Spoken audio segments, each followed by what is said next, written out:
ఏలూరు జిల్లా ఉంగుటూరులో జనసేన పార్టీ 13వ ఆవిర్భావ దినోత్సవ వేడుకలు ఘనంగా నిర్వహించారు. క్యాంపు కార్యాలయంలో పార్టీ జెండాను ఎమ్మెల్యే పచ్చమట్ల ధర్మరాజు ఆవిష్కరించారు. ప్రజల కోసం పుట్టిన జనసేన పార్టీ 12 ఏళ్లు పూర్తి చేసుకుని 13వ వసంతంలోకి అడుగుపెట్టడం గర్వకారణమన్నారు. నియోజకవర్గంలోని ప్రతి గ్రామంలో సేవా కార్యక్రమాలు నిర్వహిస్తున్నామని ఎమ్మెల్యే తెలిపారు.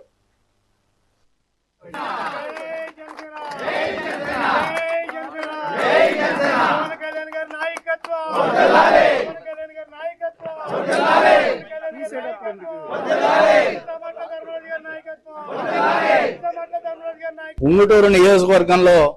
13వ ఆవిర్భావ దినోత్సవం సందర్భంగా అనేక కార్యక్రమాలని జన సైనికులు, వీర మహిళలు, జనసేన నాయకులు అందరూ కలిసి ఒక పండగ వాతావరణంలో ఒక అద్భుతంగా చేస్తున్న ప్రతి ఒక్కరికి కూడా జనసేన ఆవిర్భావ దినోత్సవ శుభాకాంక్షలు తెలియజేసుకుంటూ, ఏదైతే మా అధ్యక్షులు రాష్ట్ర ఉప ముఖ్యమంత్రి వర్యులు పవన్ కళ్యాణ్ గారి యొక్క ఆశీస్సులతో ఈ రాష్ట్రం అంటే పార్టీ ఏర్పాటు చేసి 13 సంవత్సరాలు కావాల్సింది. ఈ రాష్ట్రాన్ని కూడా అభివృద్ధి పదంలో సంక్షేమంతో పాటు అభివృద్ధిని కూడా ముందుకు తీసుకువెళ్తూ రాష్ట్ర కేంద్ర ప్రభుత్వాలు ఏర్పడటంలో కీలక పాత్ర పోషించి ఈ రోజున ఈ రాష్ట్రంలో ఇన్ని అభివృద్ధి కార్యక్రమాల్లో అలాగే సంక్షేమ కార్యక్రమాలను కూడా అన్ని కూడా జరుగుతున్నాయంటే దానికి మా జనసేన అధ్యక్షులు రాష్ట్ర ఉప ముఖ్యమంత్రి వర్యులు పవన్ కళ్యాణ్ గారి ఎంతో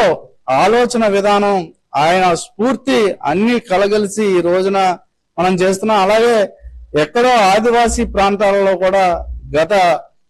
7 దశాబ్దాలుగా కూడా రోడ్లు గాని కరెంట్లు గాని లేకపోతే స్వయంగా ఆయనే వెళ్లి ఆ క్షేత్రస్థాయిలో పరిశీలించి వాళ్ళకి కరెంటు రోడ్లు కూడా ఏర్పాటు చేయటం, ఈ రోజున ఆవిర్భావ దినోత్సవం సందర్భంగా కూడా గిరిజన ప్రాంతాల్లో పర్యటిస్తూ ఆ రోజున రోడ్లు అన్నిటిని కూడా ఓపెన్ చేస్తూ వాళ్ళకి కావలసిన సదుపాయాలను అన్నిటిని కూడా ఏర్పాటు చేసే విధంగా, అంటే ఒక మంచి భావనతో ఆయన ఆలోచన ఏంటంటే ఎక్కడ ఎవరికి అవసరం అవుతుందో బడుగు బలహీన వర్గాలను అందరినీ కూడా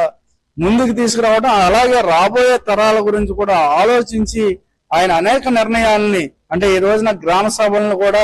సుమారుగా 13,326 గ్రామాలని ఒకేసారి గ్రామ సభలు ఏర్పాటు చేసి ఆ గ్రామాల్లో ఏవైతే కావాలో వాటిలన్నింటినీ కూడా మౌలిక వసతులన్నింటినీ కూడా ఏర్పాటు చేసేటట్టు ఒక క్రమ పద్ధతిలో ఒక ప్రయారిటీ ప్రకారం అన్నిటిని పూర్తి చేసే విధంగా ఈ రోజు ముందుకు సాగుతుంది. అలాగే ఉంగుటూరు నియోజకవర్గంలో